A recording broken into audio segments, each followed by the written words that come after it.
السلام علیکم ورحمۃ اللہ وبرکاتہ۔ محترم بزرگوں، میرے عزیز دوستوں، میری ماں اور بہنوں، پیارے بچوں، آج آپ کی خدمت میں آل انڈیا تحریک امن و سلامتی فاؤنڈیشن کی چینل کی جانب سے سورہ تطفیف کی تفسیر لے کر حاضر ہوا ہوں۔ اللہ رب العالمین کا بڑا فضل و کرم ہے کہ اللہ نے اپنے فضل و کرم سے آپ کی خدمت میں قرآن کریم کی تفسیر اور آقا نامدار حضور پاک صلی اللہ علیہ وسلم کی حدیث شریف بخاری کا درس آپ کی خدمت میں پہنچانے کا توفیق ملا ہے۔ اللہ تعالیٰ اس کو قبول فرمائے۔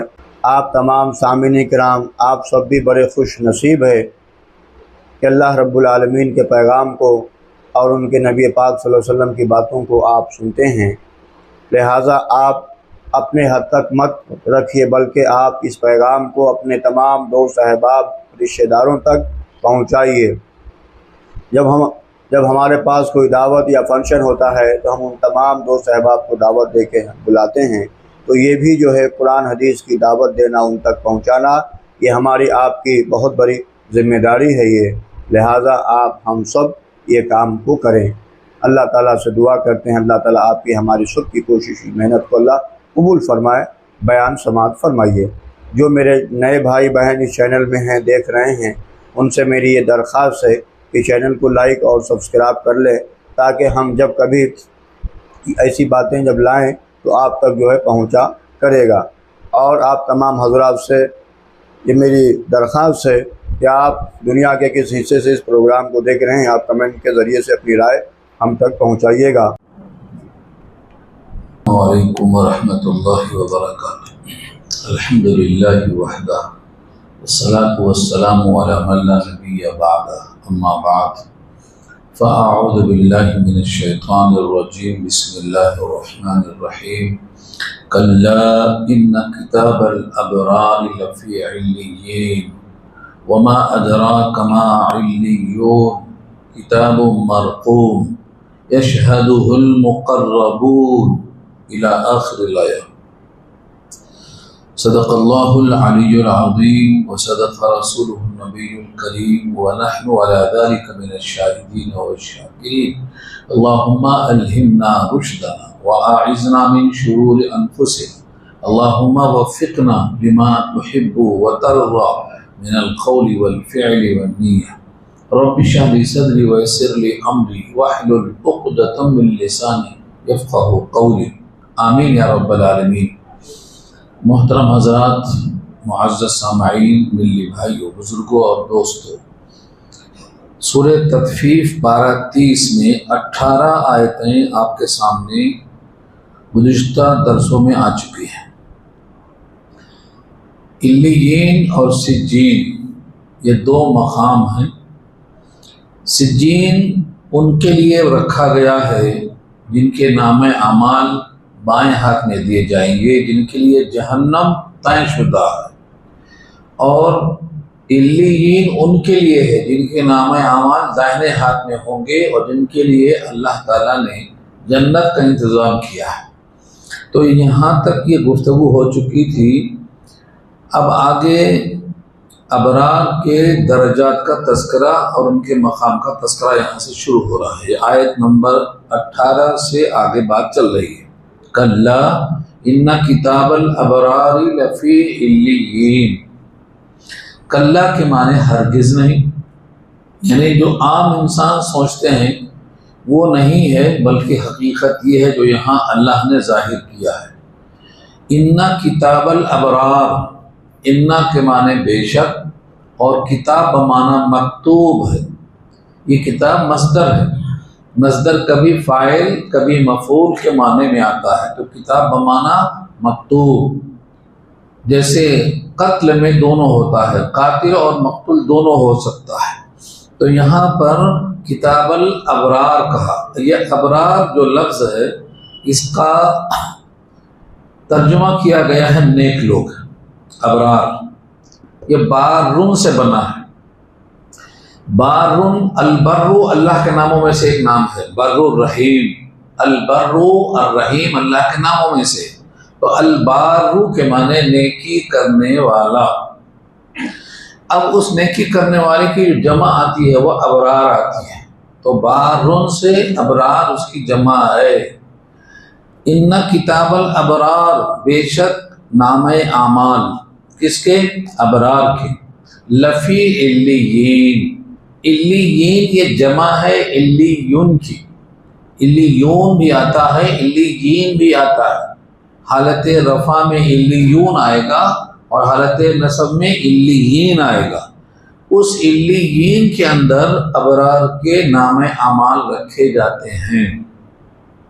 اس سے پہلے یہ بات آ چکی ہے سورہ اعراف کے حوالے سے، جب انسان کی روح نکالی جاتی ہے تو وہ فرشتے اس کو اوپر آسمان پہ لے جاتے ہیں، اور اگر وہ نیک ہے تو دروازے کھلتے ہیں، ساتوں آسمان سے نیچے عرش کے پاس یہ مقام علیین کا ہے، وہاں اس کی روح درج ہو جاتی ہے۔ اور اگر وہ نیک نہیں ہے، ابرار میں شامل نہیں ہے، تو دروازہ اس کے لیے کھلتے نہیں ہیں۔ لا تفتح لهم ابواب السماء حتى یلج الجمل فی سم الخیاط، یہ سورہ اعراف میں ناممکن کو اللہ نے تشبیہ دی ہے کہ جب تک اونٹ سوئی کے ناکے میں داخل نہ ہو جائے تب تک ان کے لیے دروازہ آسمان کا نہیں کھلے گا۔ یہ اللہ نے خود تشبیہ دی ہے، اور یہ ہمارے پاس ناممکنات کو تشبیہ دینے کے واسطے کہا جاتا ہے۔ اردو میں محاورے الگ ہیں لیکن عربی کا محاورہ یہی ہے، یعنی یہ نیک نہیں ہے تو دروازہ نہیں کھلے گا۔ بالکل ایسا ہی ناممکن ہے کہ جیسے اونٹ کے حجم کے اعتبار سے وہ سوئی کے ناکے میں نہیں جا سکتا، جیسے یہ ناممکن ہے ویسے وہ بھی ناممکن ہے۔ یہ تشبیہ اللہ نے سورہ اعراف میں دی ہے۔ تو یہاں یہ بات طے ہے کہ ابرار کے جو نام اعمال ہوں گے یہ سب کے سب علیین میں ہوں گے۔ آگے اللہ خود پوچھتے ہیں کہ تم کو معلوم ہے علیین کیا ہے؟ وما ادراک ما علیون، کیا ہے علیون؟ تمہیں معلوم ہے؟ اب انسان کو تو نہیں معلوم ہے، اس لیے اللہ خبر دیتے ہیں کتابن، ایک دفتر ہے، مرقوم لکھا ہوا، مرقوم رقم سے بنا ہے، راقم الحروف اردو میں استعمال ہے، لکھنے والے کو راقم الحروف کہتے ہیں، اور اسی سے رقم بھی بنتا ہے، جو فگر لکھا ہوا ہے اس کو رقم کہتے ہیں۔ اسی لیے تو کتابوں کی صفت کیا ہے؟ مرقوم، یہ ایسا ایک دفتر ہے جو لکھا ہوا ہے۔ اب یہ لاوارث ہے یا کوئی نگران ہے، کوئی دیکھ بھال کر رہا ہے، کوئی محافظ دستہ ہے کیا؟ اس کے لیے فرمائے یشہدہ المقربون، مشاہدہ کے اندر، مشاہدہ کے معنی دیکھ بھال کرتے ہیں، اس شہادت سے ہے یشہدو، شہید یشہدو، شہادت دینا، مشاہدے میں رکھنا، اس کی نگرانی کرنا، جس کو اللہ نے کہا اپنے الفاظ میں فَإِنَّكَ بِأَعْيُنِنَا، تم ہماری آنکھوں میں ہو، ہماری آنکھوں میں ہو، اور یہ جو دفتر ہے یہ مقربین کی آنکھوں میں ہے، یشہدوہ، اس کا مشاہدہ کرتے ہیں، المقربون یہ جمع ہے، مقرب اس کا واحد ہے۔ بالکل جو نزدیکی لوگ ہیں یہ کتنے ہیں اور کیسے ہیں، اس کا تذکرہ سورہ عبس میں پھر آئے گا۔ سورہ عبس میں اللہ نے کہا ہے لا یمسہ الا المطہرون، پاکیزہ لوگ اس کو ہاتھ لگاتے ہیں، وہ کون ہیں؟ بِأَيْدِي سفارہ کرام برارہ، یہ ایسے ہیں جو بالکل قریب اور شریف اور نیک ہیں، اور اللہ نے ان کو مقرر کیا ہے، صرف وہی اس کو دیکھ بھال کر سکتے ہیں۔ تو مشاہدہ کرنا وہ مقربین کے واسطے اللہ نے رکھا ہے۔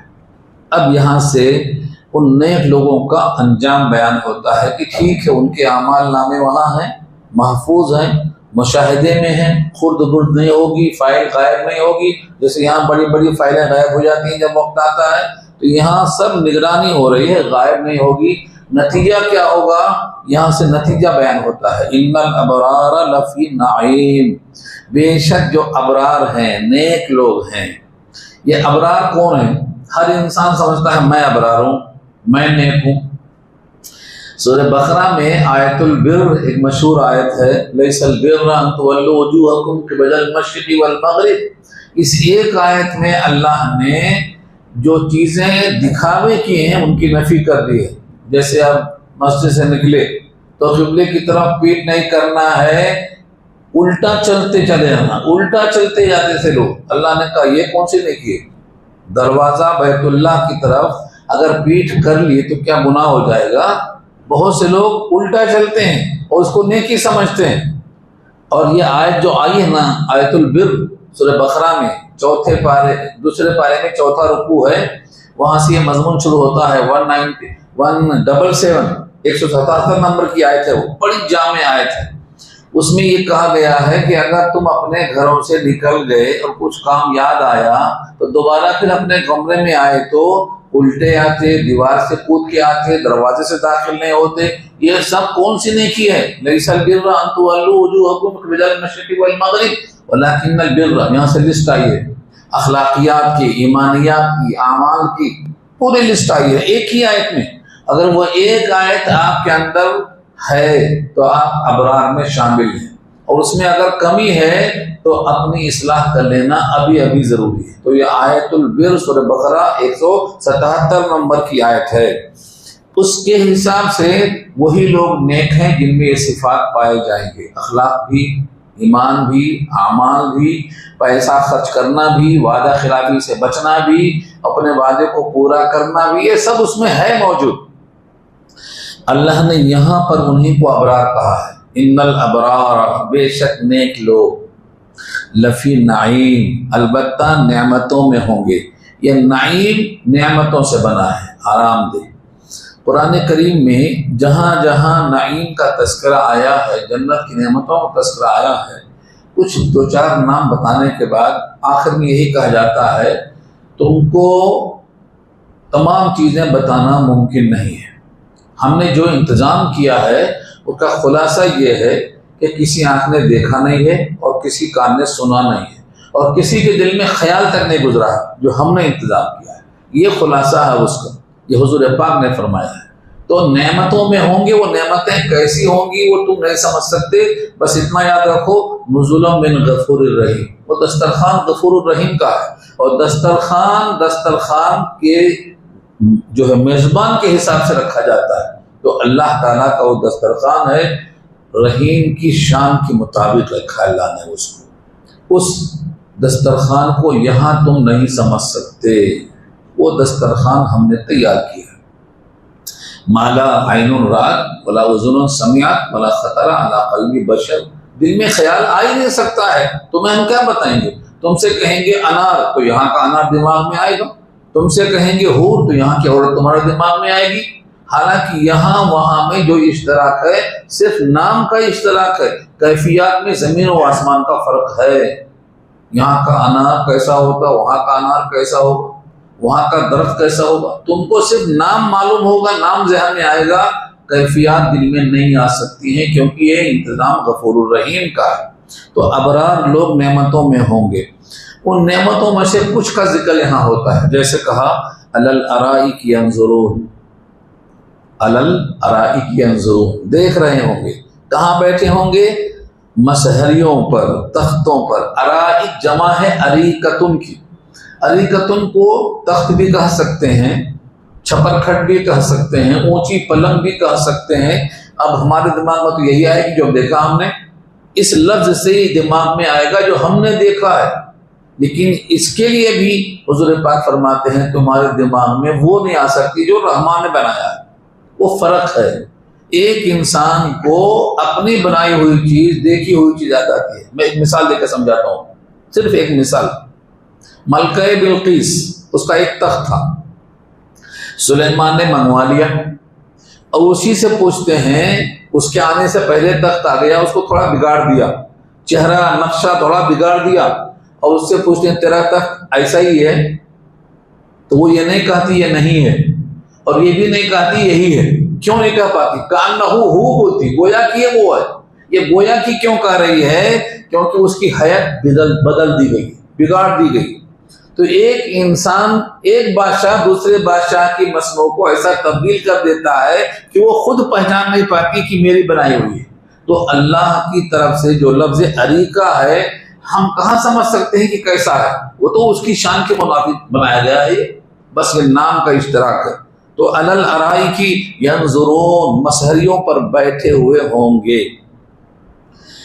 اور تمام نعمتوں کے واسطے کیا لفظ دیکھیے آپ، تعرف فی وجوہہم نظرۃ النعیم، آپ پہچان لیں گے ان کے چہروں میں نعمتوں کی تازگی. ہمارے پاس ایک اردو میں محاورہ ہے، کھایا انسان اور نہایا انسان. ہاں، کھایا پیا انسان اور نہایا ہوا انسان. نہانے کے بعد چہرے بشرے کی تر و تازگی بڑھ جاتی ہے. ایسے کھایا پیا انسان نظر آ جاتا ہے کہ یہ کھایا پیا ہے یا بھوکا پیاسا ہے، نظر آ جاتا ہے. اللہ نے اسی کو یہاں واضح کر دیا کہ ان کے چہروں سے نعمتوں کی تازگی نظر آئے گی. یعنی کیسے کھائے پیے ہوں گے بتانے کی ضرورت نہیں پڑے گی آپ کو کہ یہ کھایا ہے، کیا کھایا ہے، کیسے کھایا ہے اور کتنا کھایا ہے. کھائے پیے انسان کو دیکھتے سمجھ میں آ جاتا کہ کھایا پیا ہے. اور نہا کے آیا ہے تو لگتا ہے نہا کے آیا ہے، بتانا نہیں پڑتا. اللہ نے یہاں واضح کر دیا، آپ خود پہچان لیں گے. تعریف اے مخاطب تو خود پہچان لے گا. فی وجوہہم، ان کے چہروں میں، نظرتاً تازگی، سرور کیسا، النعیم نعمتوں کا سرور دیکھ لے گا. اور ان تمام کے لفظوں کے لیے ایک اور لفظ آیا قرآن میں، وَلَهُمْ فِيهَا مَا يَشْتَهُونَ، جو وہ چاہیں گے ملے گا. اور ایک جگہ فرمایا وَفِيهَا مَا تَشْتَهِي الْأَنفُسُ، جو جسم اشتہا کرے گا اس میں ملے گا. اور دوسرا لفظ ہے وَتَلَذُّ الْأَعْيُنُ، آنکھیں جن سے لذت حاصل کرتی ہیں وہ بھی موجود ہے. اور تیسری سب سے بڑی خبر ہے وَأَنْتُمْ فِيهَا خَالِدُونَ، تم ہمیشہ رہو گے اس میں، کبھی وہاں سے نکلو گے نہیں، نکالے جاؤ گے نہیں. اکتاہٹ نہیں، بیزارگی نہیں، بیماری نہیں، بڑھاپا نہیں. لا يبغون عنہا حوالا، اس سورہ کہف کے آخری رکوع میں کہا کوئی وہاں سے نکلنا چاہے گا ہی نہیں، کوئی نہیں چاہے گا. لا يبغون عنہا حوالا، بیزارگی نہیں ہوگی، اکتاہٹ نہیں ہوگی، نکلنے نہیں چاہے گا. تو یہ سب سرور کی کیفیات ہے. اس کے بعد فرمایا یسقون، پلائے جائیں گے، من رحیق مختوم. رحیق کے معنی آتے ہیں شراب کے. رحیق صیغہ فعیل جو ہے یہ بہت زیادہ ذو معنی ہے. جیسے حسین ہوتا ہے، حسین میں جو حسن ہوتا ہے وہ مستقل ہوتا ہے. رحیق میں جو صیغہ ہے وہ شراب ایسی ہے بالکل خالص ہے. مختوم مہر زدہ ہے. مختوم ختم سے بنا ہے جس پر مہر لگی ہوئی ہے. وہ مہر کس کی ہے؟ مسک کی ہے. اور مہر لگانے کا مطلب یہ ہوتا ہے یہ کھولی نہیں گئی ہے، یہ بالکل اوریجنل ہے. اس کو کسی نے کھول کر دوسرا بھر دیا یہ چانس نہیں ہے. اللہ نے اس کو مختوم یعنی مہر زدہ رکھا ہے. ہمارے ہندوستان میں ایک صاحب نے کتاب لکھی ہے سیرت النبی کی، وہ یہی لفظ لے کر کے انہوں نے اس کا نام رکھا ہے الرحیق المختوم. انہوں نے الف لام داخل کر دیا ہے تاکہ وہ متعین ہو جائے، پراپر ناؤن ہو جائے. بجائے کامن ناؤن کے پراپر ناؤن کرنے کو انہوں نے اسی کو الرحیق المختوم کر دیا ہے. ورنہ یہاں دیکھیے تنوین ہے، تنوین بمعنی تعمیم کے ہے. یعنی یہ خاص قسم کی شراب ہوگی جو مہر لگی ہوئی ہوگی. ختام ہو، اس کی جو مہر ہوگی وہ مسک پر ہوگی. یہ ہمارے پاس جو پوسٹ آفس والے مہر مارتے ہیں تو کچھ لگاتے ہیں وہاں پر، وہ ایک خاص مادہ لگاتے ہیں. اللہ فرماتے ہیں ہم نے جو سیل کیا ہے تو وہاں پر اس کو مسک رکھا ہے اس کو سیل کرنے کے واسطے. تو یہ خوشبو میں سب سے بہترین خوشبو ہوتی ہے مسک. مسک کو کہا، عربی میں اس کو مشک کہتے ہیں، یہ عربی میں مسک ہے. اس کی مہر جمی ہے مشک کے اوپر. یہ ہم نے انتظام کیا. اب دنیا والے تو بڑا دوڑ بھاگ کرتے ہیں صبح سے شام تک، بچپن سے بچپن تک دوڑتے رہتے ہیں، کماتے رہتے ہیں. اگر واقعی کمانے کی ہمت ہے تو یہاں کرو کوشش، اس کو لو حاصل کرو. یہ کہہ رہے ہیں وَفِي ذَلِكَ فَلْيَتَنَافَسِ الْمُتَنَافِسُونَ. تنافس لفظ استعمال ہوا. دیکھیے آپ ہمارے اردو میں کہتے ہیں نفسا نفسی کا عالم ہے. نفسا نفسی کا مطلب کیا ہے؟ ہر آدمی اپنی روٹی پہ دال کھینچ رہا ہے، جس کو دیکھو کوشش کر رہا ہے. تو یہ جو ہے نفسا نفسی اسی تنافس سے بنا ہے، اور یہ عربی میں جب تنافس آتا ہے باب تفاعل سے آتا ہے تو اس کے معنی یہ ہوتے ہیں اگر تمہیں واقعی کوشش کرنا ہے، مقابلے میں سبقت کرنا ہے، ایک دوسرے سے آگے بڑھنا ہے تو یہ جگہ ہے، یہاں کر کے دکھاؤ محنت، کیونکہ یہ مستقل ہے، یہ عارضی نہیں ہے، یہ دائمی ہے، یہاں کوئی گھاٹے کا چانس نہیں ہے، یہاں کوئی دھوکے کا امکان نہیں ہے، یہ ایسی جگہ ہے جہاں اگر کوئی کامیاب ہو گیا تو پھر ناکامی کا کوئی خواب نہیں پورا ہو، اس لیے یہاں پر کوشش کرو۔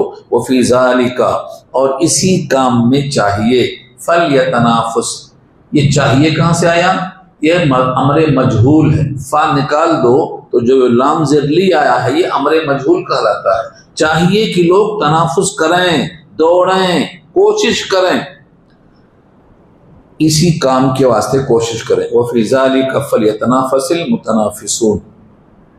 اس کے بعد پھر وہ بات واپس آ رہی ہے کہ وہ جو شراب پی جائے گی ملونی ہوتی، یہاں پر بھی جو لوگ پیتے ہیں ہمارے پاس شعرا کہتے ہیں ہائے کمبخت تو نے پی ہی نہیں، تجھے کیا معلوم، ہائے کمبخت تو نے پی ہی نہیں۔ پینے والے بتاتے ہیں کہ اس میں کچھ ملاوٹ ہوتی ہے اور ملانے سے اس کا ذائقہ بڑھتا ہے، اللہ نے کیا خبر دی ہے دیکھیے، وَمِزَاجُهُ مِن تَسْنِيمٍ، اور اس کی جو ملونی ہوگی وہ تسنیم سے ہوگی۔ تسنیم ایک نہر کا نام ہے، اللہ تعالیٰ نے وہ اس کو بنایا ہے تسنیم۔ جب کسی کی زبان بہت صاف ہوتی ہے تو کہتے ہیں اس کی زبان تو آب کوثر سے یا تسنیم سے دھلی ہوئی زبان ہے۔ تسنیم بھی اسی طرح سے تیزی کے ساتھ زبان چلتی ہے، تو فرمایا ملونی اس کی تسنیم سے۔ اب کہیں گے اب تسنیم ہے کیا؟ فرمایا عینن، ایک چشمہ ہے، ایک بہتا ہوا دریا ہے، یشرب بہا، اس سے پیئیں گے المقربون، مقرب لوگ پیئیں گے۔ یہ مقرب سے مراد کیا ہے؟ ایک تو ہوں گے جن کو نام اعمال ملے گا بائیں ہاتھ میں، یہ اصحاب الشمال ہیں، ایک ہیں اصحاب الیمین جن کا ملے گا دائیں ہاتھ میں، اور ان دونوں سے جو زیادہ ممتاز ہوں گے ان کو مقربون کہا گیا ہے، جس کا تفصیلی تذکرہ سورہ واقعہ میں اللہ نے خود کہا ہے۔ اصحاب المقربون کے فضائل، ان کے اوصاف بیان کیے گئے ہیں۔ تو اصحاب المقربون یعنی اس تسنیم والے چشمے سے جو قریبی لوگ ہوں گے وہ پیتے رہیں گے۔ یہ کیوں کہا؟ کہ جنت کی جو 4 نعمتیں ہیں وہ سب کے لیے ہوں گی، سب کے لیے ہوں گی۔ ان 4 نعمتوں کا ذکر سورہ رات پارہ 13 میں اور سورہ محمد پارہ 26 میں 2 جگہ آیا ہوا ہے۔ اللہ نے 4 نہروں کا ذکر کیا ہے، ایک تو پانی کی ہے، ایک شراب کی ہے، ایک دودھ کی ہے، ایک شہد کی ہے، اور یہ چاروں نہریں ساتھ ساتھ چلیں گی، جو جہاں چاہے گا جائے گا اور یہ ساتھ ساتھ چلیں گی، جس کا ذکر اللہ نے کہا سورہ دہر میں یفجرونہا تفجیرا۔ یفجرونہا تفجیرا کے معنی وہ اشارہ کر کے اپنے ساتھ لے جائیں گے، ساتھ چلیں گے۔ پانی کی نہر، اور پانی ایسا نہیں ملونی ہے، خرابی ہے، بدبو آتی، اللہ نے ان کے اوصاف کو بھی بیان کیا ہے۔ فیہا انہار من ماء غیر آسن وانہار من لبن لم يتغیر طعمہ وانہار من خمر لذۃ للشاربین وانہار من عسل مصفى، خالص شراب، خالص شہد ہوگی۔ پانی کی تعریف کی، دودھ کی تعریف کی، تو یہ سب نہریں سب کے لیے ہوں گی، لیکن یہ جو تسنیم والی نہر ہے یہ خالص مقربین کے واسطے ہوگی۔ اب آپ کہیں گے ایک محروم ہوگا، ایک پائے گا، تو وہاں بھی حسد پیدا ہوگا؟ نہیں پیدا ہوگا۔ اللہ تعالیٰ نے سورہ رحمان میں 2 جنتوں کا ذکر کیا ہے، ہاں آخری رکوع پڑھ لینا، سورہ رحمان کا آخری یعنی تیسرا رکوع پڑھ لینا، اور بہت جلدی انشاءاللہ وہ بھی آپ کے پاس آئے گا۔ وَلِمَنْ خَافَ مَقَامَ رَبِّهِ جنتان، دوہری جنت ہے، ایک جنت اعلیٰ جو سونے کی، دوسری وَمِن دُونِهِمَا جنتان، ان سے ذرا کمتر ہے، وہ چاندی کی ہے، تو وہ دونوں جنتوں کا ذکر اللہ نے کیا ہے، ایک سے ایک کمتر ہے۔ تو کیا جو کمتر والی ہے اس میں لوگوں کو حسد ہوگا؟ نہیں ہوگا۔ اس کو اللہ نے پہلے ہی اشکارا کر دیا ہے کہ جنت میں جانے والے کے دل کو ہم ایسا صاف کر دیں گے اس کے دل میں حسد، کینہ، بغض کچھ بھی نہیں رہے گا، سب نکال لیں گے ان کے دل سے۔ وہ نکالنے والی آیت بھی سورہ اعراف کے اندر موجود ہے۔ کوئی داخل نہیں ہوگا جنت میں جب تک اس کے دل سے کینہ کپٹ نکال کے باہر نہیں کر دیں گے۔ تو جنتیوں میں آپس میں کسی کو کسی سے کوئی خلش نہیں ہوگی. جنت آجا کہ آزار نباشد کثیرہ با کسے کارے نباشد. وہاں کسی سے کوئی جو ہے پرخاش نہیں ہوگی. ارے یہ تو بڑا کامیاب ہو گیا, یہ تو بڑا آگے چلا گیا, میں پیچھے رہ گیا. وہاں کسی سے کسی کو حسد نہیں ہوگا. اللہ کے الفاظ سن لو تاکہ تسلی ہو جائے. وَنَزَعْنَا مَا فِي صُدُورِهِم مِّن غِلٍّ إِخْوَانًا عَلَى سُرُرٍ مُتَقَابِلِينَ. یہ تو اللہ کے الفاظ ہیں. تو نزعنا ما فی صدورہم کا ترجمہ کیا ہے؟ ہم ان کے سینے سے نکال لیں گے, نہ غل ہوگی نہ غش ہوگی. تو کوئی کسی پر وہاں حسد نہیں کرے گا. جنت کے جتنے درجات ہیں اونچے واسے اونچے سے اونچے درجات ہوں گے. لوگ جائیں گے, ملیں گے, دیکھیں گے. خود نبی کا مقام سب سے اونچا ہوگا, ان سے بھی آپ ملنے جائیں گے, لیکن کسی کو حسد نہیں ہوگا. کسی کو وہاں کسی پر حسد نہیں ہوگا. بہرحال لمبی بحث آ گئی.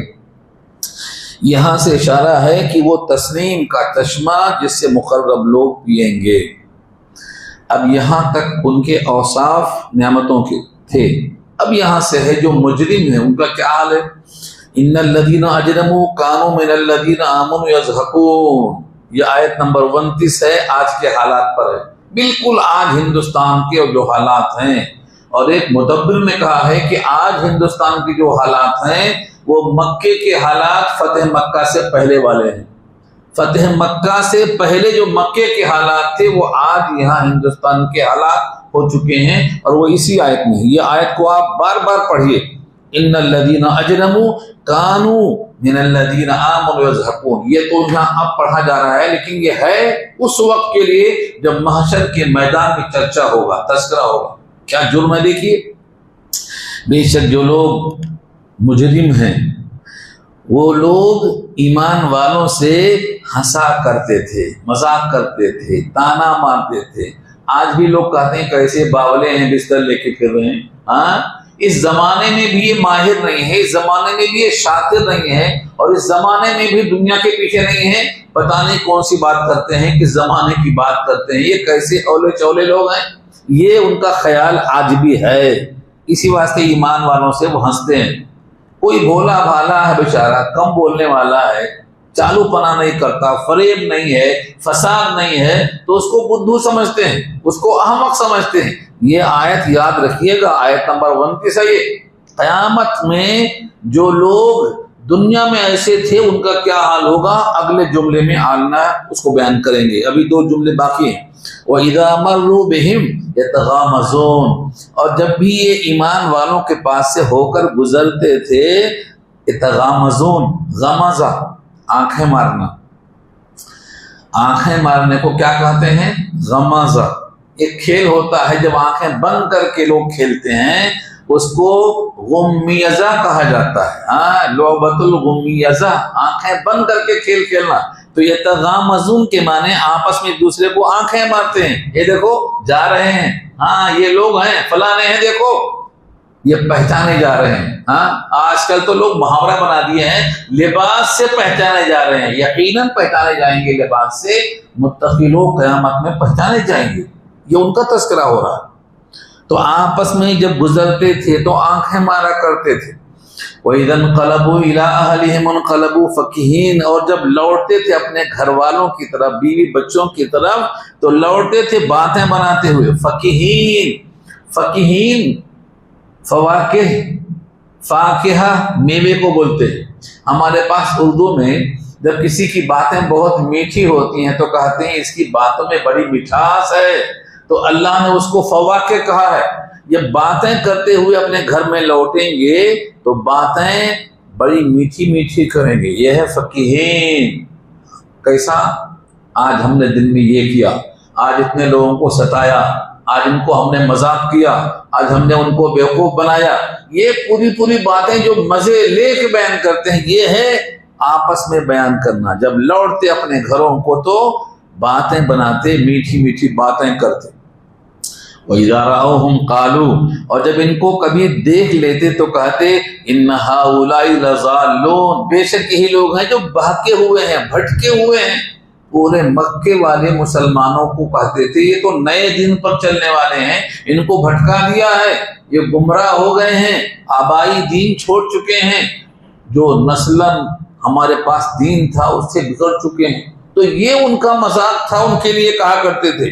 یہاں تک کہ جب قریش کے لوگ یہودیوں کے پاس گئے پوچھنے کے لیے کہ ہم اچھے ہیں کہ یہ اچھے ہیں، تو وہ کمبخت ان کی بھی شامت آئی. انہوں نے کیا کہا؟ نہیں، تم ہی اچھے ہو، کیونکہ تم اپنے آبائی دین پہ قائم ہو، تم ہی اچھے ہو. یہ تو نئے دین پہ لگ گئے، یہ اچھے نہیں ہیں. جبکہ وہ اہل کتاب تھے، تورات جانتے تھے، آخرت جانتے تھے، ایمان کو جانتے تھے. ان کو بولنا چاہیے تھا نہیں، وہ یہ کتاب جو وہی ہے، تورات جہاں سے آئی تھی وہاں سے قرآن آئی ہے، ہم بھی اسی کو مانتے ہیں.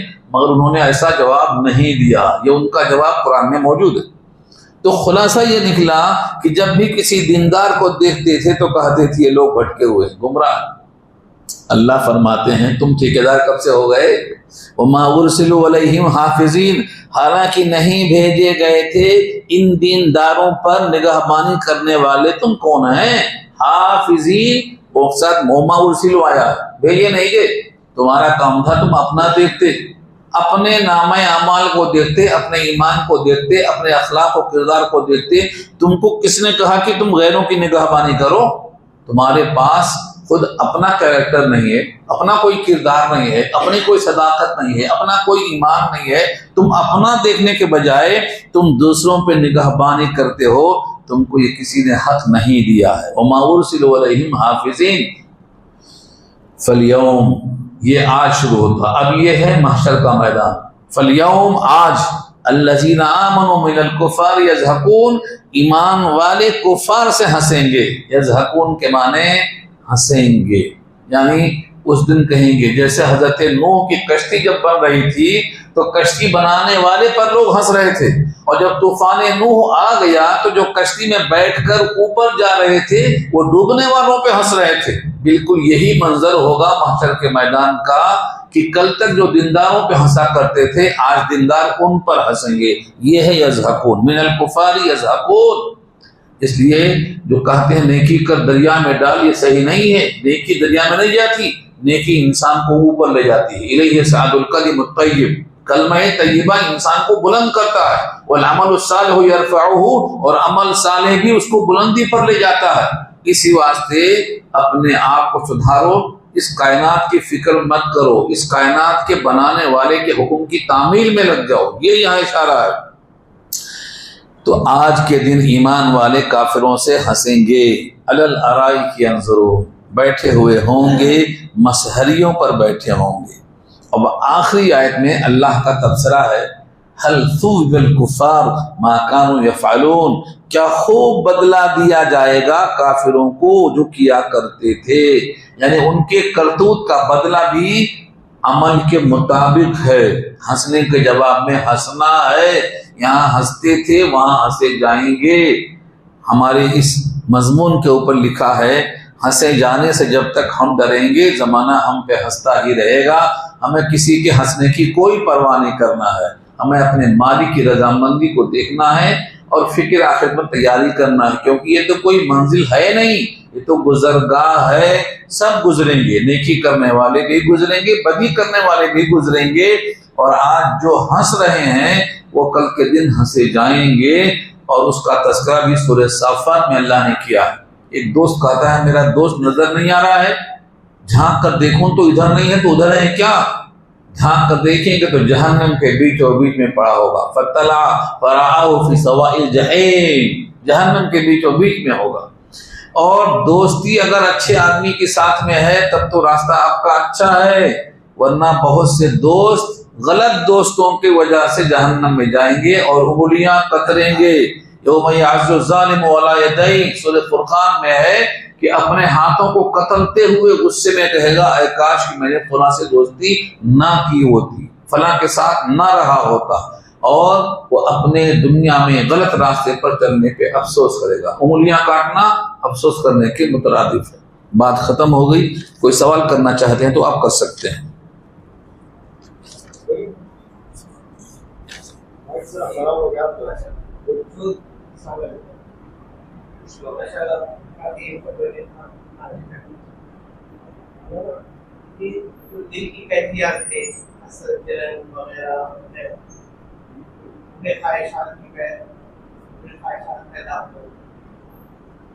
یہ وہاں پاک کر دیے جائیں گے. جی ہاں. یہاں کیسے ممکن ہے, یہاں کیسے پاک ہے؟ یہاں تو دیکھیے دل اللہ کے قبضے میں ہے. اللہ نے اپنے دل کو خود یہ واضح کر دیا, ساری کائنات کے جتنے دل ہیں میری چٹکی میں ہیں, میں جیسا چاہتا ہوں الٹتا اور پلٹتا ہوں. اور خود نبی نے بھی دعا یہی کی ہے کہ میرے دل پر آپ کا قبضہ ہے, اگر جو چیز میرے کنٹرول میں ہے میں اس میں انصاف کرتا ہوں, اور جو میرے قبضے میں نہیں ہے آپ مجھے معاف کر دیجیے. اور آپ کیا کہتے تھے آگے, اے اللہ میرا دل عائشہ کی طرف زیادہ مائل ہے عورتوں کے, دوسرے عورتوں کے مقابل میں. اب یہ میں برابر نہیں کر سکتا ہوں کیونکہ میں مالک نہیں. اللہم ھذا قسمی فیما املک ولا تلمنی فیما تملک. اے اللہ مجھے اس میں ملامت نہ کرنا جس میں آپ مالک ہیں میں مالک نہیں ہوں. تو دل اللہ کے قبضے میں ہے, نبی کا دل بھی اللہ کے قبضے میں ہے. عائشہ کی طرف زیادہ مائل ہے, آپ اس کو موڑ نہیں سک رہے, کیوں؟ اللہ کے قبضے میں. تو اللہ نے بندوں کے دل اپنے قبضے میں رکھے ہیں. اور ایک حدیث بہت طویل ہے, کتاب الامارات مشکات کے اندر موجود ہے, حدیث قدسی ہے, انا ملک الملوک وقلوب الملوک فی بیدی اقلب کیف اشاء. میں بادشاہوں کا بادشاہ ہوں, بادشاہوں کا دل میری چٹکی میں ہے, جس طرح چاہتا ہوں پھرتا ہوں. جب تم پر بادشاہ ظلم کریں تو ان کو برا بھلا کہنے میں وقت ضائع مت کرو, مجھ سے رجوع ہو میں ان کے دل کو تم پر نرم کر دوں گا. یہ حدیث کتاب الامارات چیپٹر کا نام ہے, مشکات کے اندر موجود ہے. تو خلاصہ یہ نکلا کہ بندے کا دل اللہ کے قبضے میں ہے. یہاں اللہ نے چھوڑ دیا ہے امتحان کے لیے کہ تم کیا دل میں لکھتے ہو. دل میں محبت اللہ کی ہے, نبی کی ہے, قرآن کی ہے, بیوی کی ہے, ناجائز گناہ کی ہے, کس کی ہے؟ تمہارا امتحان چل رہا ہے یہ. لیکن جب جنت میں جاؤ گے تو اس دل کو میں بالکل صاف کر دوں گا, جو کچھ دل میں ہے سب نکال کے باہر رکھ دوں گا. یہ آیت نوٹ کر لیجئے, وَنَزَعْنَا, جہاں بھی یہ لفظ آیا ہے اسی معنی میں آیا, وَنَزَعْنَا مَا فِي صُدُورِهِم مِّن غِلٍّ إِخْوَانًا. سب کے سب بھائی بھائی بن جائیں گے اور کسی کے دل میں کوئی نفرت نہیں ہوگی, قدورت نہیں ہوگی. جنت میں کوئی جا ہی نہیں سکتا ہے کینہ اور حسد کو لے کر, اس کو باہر نکال کے پھینکنا پڑے گا. اور جب خالق نے خود نکالنے کا فیصلہ کر دیا ہے تو پھر کیا لے کر جائے گا, یہ کچھ نہیں بچے گا. تو قبضے میں دل اللہ کے جب بھی رہے گا, آج بھی رہے گا. آج امتحان کے لیے چھوڑا گیا ہے, کل رزلٹ آ جانے کے بعد میں انعام دینے کے لیے نکال دیا جائے گا, اللہ کی مرضی. جی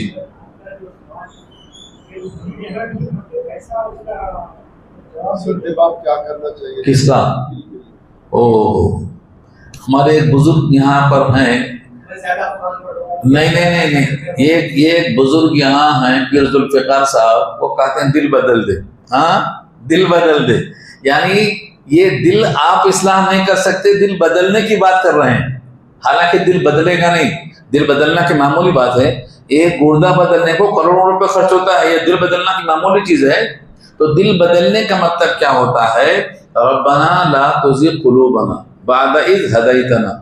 آپ نے ہم کو جو ہدایت دے دی ہے, ہمارے اس دل کو ویسا ہی رکھیے, اس کو ٹیڑھا مت کیجیے, اس میں کجی پیدا مت کیجیے. یہ دعا کرنا یہ اللہ نے خود سکھایا ہے. ربنا لا تزغ قلوبنا کون سکھایا؟ یہ اللہ نے سکھایا ہے. یعنی تمہارے بس میں نہیں ہے, تم صرف دعا کر سکتے ہو. اگر تم دعا میں خالص ہوگے تو دل تمہارا صاف ہو جائے گا. اور اگر تمہارا دعا میں دل لگتا نہیں, خالی زبان سے بولتے ہو, تو دل خالص نہیں ہوگا. اللہ چاہتے ہیں کہ جس نے دل بنایا ہے اس کی محبت اس میں خالص رہے.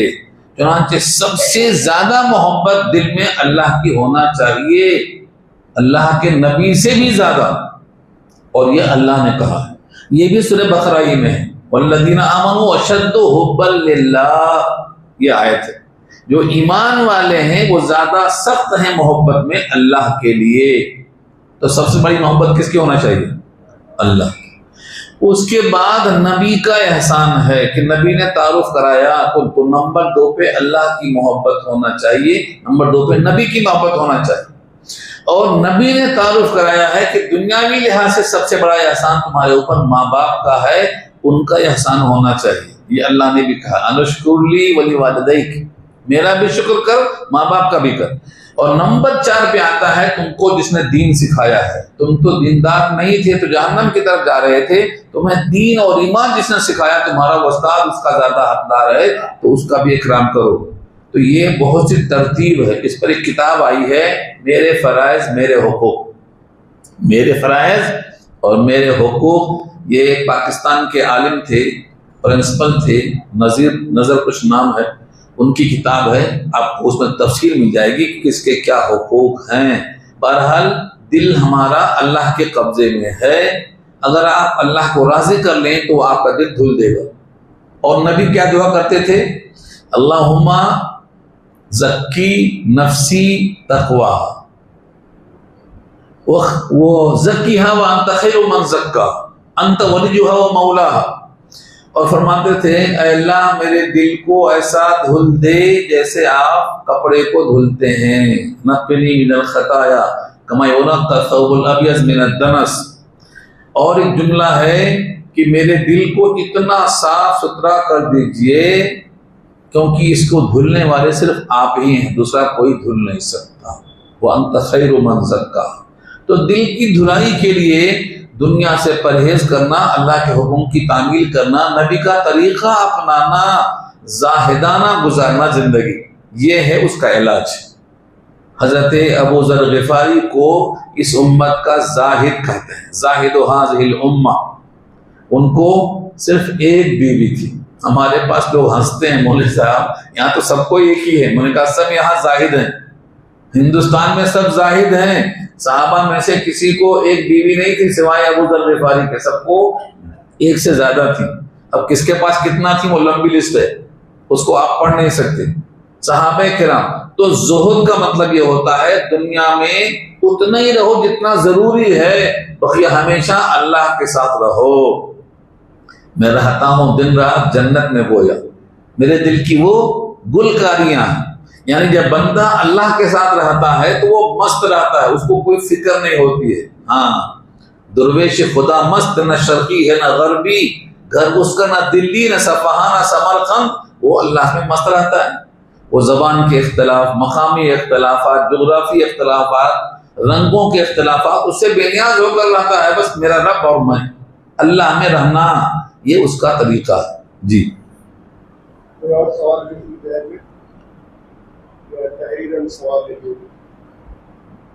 آج سوال آیا؟ کوئی سوال ہے تو بولیے۔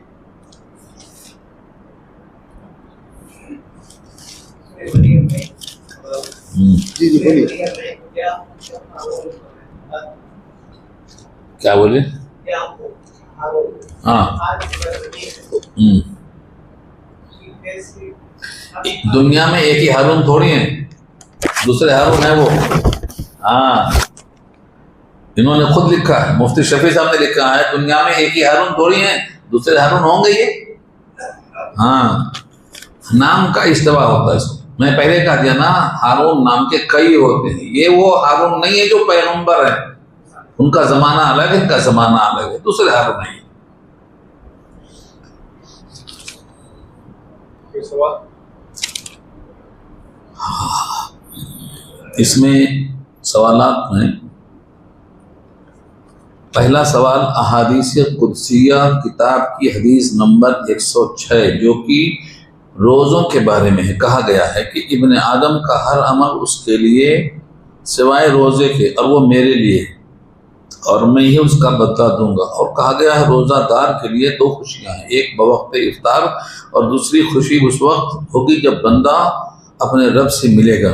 پتہ نہیں یہ خوشیاں کیا ہوں گی، ان خوشیوں کے بارے میں وضاحت فرمائیں۔ ایسا ہے خوشی اگر متعین کر دی گئی تو محدود ہو جاتی، کوئی بھی خوشی اگر متعین کر دی گئی تو محدود ہو جاتی، اور محدود خوشی لامحدود کا بدل نہیں بن سکتی۔ 2 خوشیوں کا تذکرہ کیوں کیا؟ ایک انسان صبح سے شام تک کچھ کھانا نہیں کھایا، بھوکا ہے، تو اس کے جی میں جسم میں تقاضا ہوتا ہے میں پانی پیوں، لسی پیوں، کھانا کھاؤں، جو بھی ہے، تو نعمتوں کو دیکھ کے طلب پیدا ہوتی ہے، اور اللہ کہتے ہیں اب کھا لے، اب تو سامنے حاضر ہے تیرے، اب اجازت ہے، اب رکاوٹ نہیں ہے۔ تو ایک خوشی تو یہ ہو گئی کہ ہمیں جو جسم مانگتا تھا وہ دے دیا گیا، اور دوسری خوشی ہوگی اللہ کے پاس اللہ سے ملاقات کے وقت، اور ملاقات کے وقت میں اللہ نے کہا ہے جو میں نے انتظام کیا ہے وہ کسی آنکھ نے دیکھے نہیں، کان نے سنا نہیں۔ تو جب کسی دنیا کے انسان نے دیکھا سنا نہیں ہے، دل میں خیال نہیں گزرا ہے، تو اس کو ہم یہاں سمجھا نہیں سکتے، وہ تو وہی ہوگی، وہی ملے گی، وہ عند لقاء ربہ، اپنے رب سے ملاقات کے موقع پر ہوگی۔ اور شارحین کہتے ہیں اللہ کے دیکھنے کی جو لذت ہوگی، دیدار الہی جسے کہتے ہیں، آج دنیا میں کیسی حسینوں کو لوگ دیکھتے ہیں، حسینوں کا مقابلہ ہوتا ہے، ان حسینوں کو دیکھنے کے واسطے بیزار لاتے ہیں۔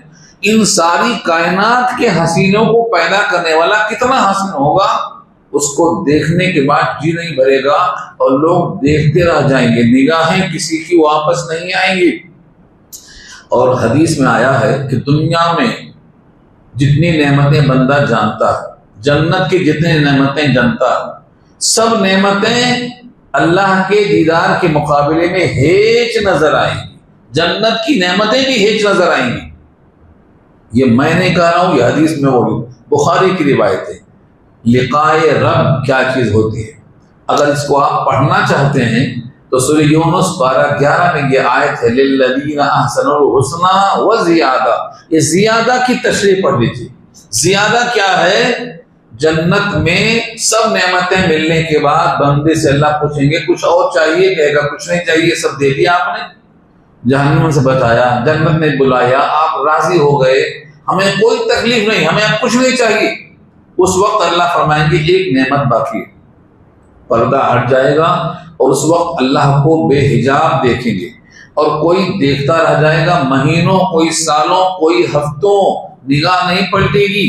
اور وہاں یہ حدیث موجود ہے کہ اللہ کا دیدار اتنا زیادہ لذت آمیز ہوگا کہ جنت کی ہر نعمت ہیچ نظر آئے گی، نہ حور، نہ غلمان، نہ کھانا، نہ پینا، تو دیدار۔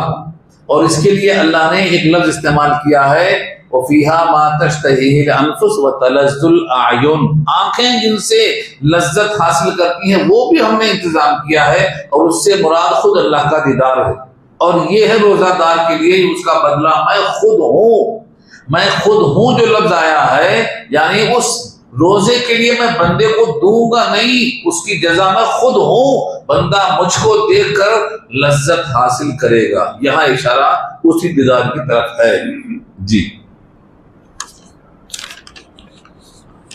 سوال، چھوٹا سوال کر سکتے ہیں، بڑا نہیں، ٹائم ختم ہو رہا ہے۔ اس میں ایک سوال اور ہے تو بہت لمبا، کوشش کرتا ہوں مختصر کرنے کی۔ حدیث قدسیہ نمبر 101، یہ کتاب ہے، یہ میں نے یہاں دیا تھا نا بہت لوگوں کو، اس کا نام ہے الاحادیث القدسیہ۔ اس کتاب کے صفحہ نمبر سے نقل کر کے لائے ہیں۔ میں نے کہا تھا نا کوئی سوال اگر کتاب سمجھ میں نہیں آئے تو آپ پوچھ سکتے ہیں، اور بعض لوگوں کو کتاب نہیں ملی تھی، ختم ہو گئی تھی، وہ پھر آ گئی ہے، جس کو چاہیے کتاب مل سکتی ہے۔ اس کتاب کا یہ ریفرنس دے رہے ہیں، حدیث نمبر 101، دوسرے کلمہ کی گواہی بندہ کے تمام گناہوں سے بھاری ہوگی۔ کہلایا گیا کہ قیامت کے روز ایک آدمی کے گناہوں کے 99 رجسٹر پھیلائے جائیں گے، تو وہ بندہ مایوس ہو کر کہے گا میرے پاس کوئی عذر نہیں ہے۔ تب اللہ تعالیٰ فرمائے گا کیوں نہیں، تیری ایک نیکی ہمارے پاس موجود ہے، اور آج قیامت کے دن تجھ پر کوئی ظلم نہیں کیا جائے گا۔ چنانچہ ایک پرچہ نکالا جائے گا جس میں دوسرے کلمہ کی گواہی لکھی ہوئی ہوگی، جو تمام 99 رجسٹر بھرے ہوئے گناہوں سے بھاری ہو جائے گی۔ اس سے اللہ اس کے رسول صلی اللہ علیہ وسلم کے ناموں کی کس قدر بھاری وزندار معلوم ہوتے ہیں۔ یہ حدیث، اس کا نام ہے حدیث بطاقہ، یہ حدیث ترمذی سے لائی گئی ہے۔ جب بخاری کا ختم ہوتا ہے اور وزن اعمال کی بحث ہوتی ہے تو یہ حدیث ضرور لائی جاتی ہے، اس کے بغیر بات مکمل ہی نہیں ہوتی۔ کیوں لائی جاتی ہے؟ کیونکہ بخاری کا جو آخری چاپٹر ہے وہ جہمیہ پر رد کرنے کو لایا گیا ہے۔ باب الرد علی الجہمیہ، جہمیہ ایک طبقہ ہے، وہ کہتا ہے کہ اعمال تولے کیسے جائیں گے؟ آپ نے کہا سبحان اللہ، کیسے تولیں گے اس کو؟ کیا وزن ہے اس کا؟ نماز روزہ کیسا تولا جائے گا؟ اس میں وزن ہی نہیں ہے۔ تو وہ جو فرقہ ہے معتزلہ کا وزن اعمال کا انکار کرتا ہے، تو بخاری نے آخری چیپٹر میں ایک قرآن کی آیت کوٹ کرتے ہوئے اس کو ثابت کیا ہے، اور آیت ہے والوزن یومئذ الحق، یہ آیت کوٹ کیا ہے، والوزن یومئذ الحق، یہ آیت عنوان لگایا اور کہا اعمال تولے جائیں گے، اور کہا وَأَنَّ أَعْمَالَ بَنِي آدَمَ تُوزَنُ وَأَعْمَالَهُمْ، بنی آدم کے اقوال، بنی آدم کے اعمال دونوں تولے جائیں گے، اقوال بھی تولے جائیں گے اور اعمال بھی تولے جائیں گے۔ اقوال کیوں لائے؟ کیونکہ سورہ قاف پارہ 26 میں ایک جملہ آیا ہے، تم جو زبان سے لفظ نکالتے ہو ہم محفوظ کر لیتے ہیں، ما يلفظ من قول الا لدیہ رقیب عتید، جب بھی تم زبان سے کوئی قول نکالتے ہو تو چوکس فرشتے اس کو لے لیتے ہیں۔ تو اقوال بھی تولے جائیں گے، اعمال بھی تولے جائیں گے، یہ امام بخاری کہتے ہیں۔ اور اس کے بعد تولے جانے کی بحث میں یہ حدیث لاتے ہیں جو حدیث بتاتا ہے، جو آپ نے یہاں ذکر کی ہے کہ نام اعمال میں گناہ ہی گناہ ہوں گے، مگر بندے نے صرف کلمہ پڑھا تھا اخلاص کے ساتھ، باقی اعمال یا تو کیا نہیں، یا تو کرنے کا موقع نہیں ملا، یا تو جلدی موت آ گئی، کلمہ پڑھنے کے بعد اعمال نہیں تھے گناہ۔ اور ایسا ہوتا ہے، آدمی آج کلمہ پڑھا آج ہی مر گیا، جیسے ایک صحابی کا واقعہ ہے، وہ جس دن کلمہ پڑھ کے حضور کے پاس تیار ہو کے آئے، کلمہ پڑھنے کے تھوڑی دیر کے بعد ان کی شہادت کی خبر آ گئی، کہا ایک نماز نہیں پڑھا لیکن جنت میں چلا گیا، عملہ قریب اجر کثیر، ایک ہی صحابی کا واقعہ ہے۔ تو ایسا ہو سکتا ہے کہ اس آدمی کی زندگی میں گناہ ہوں گے لیکن نیکیاں نہیں ہیں، سوائے اس کے کہ دل سے کلمہ پڑھ لیا تھا۔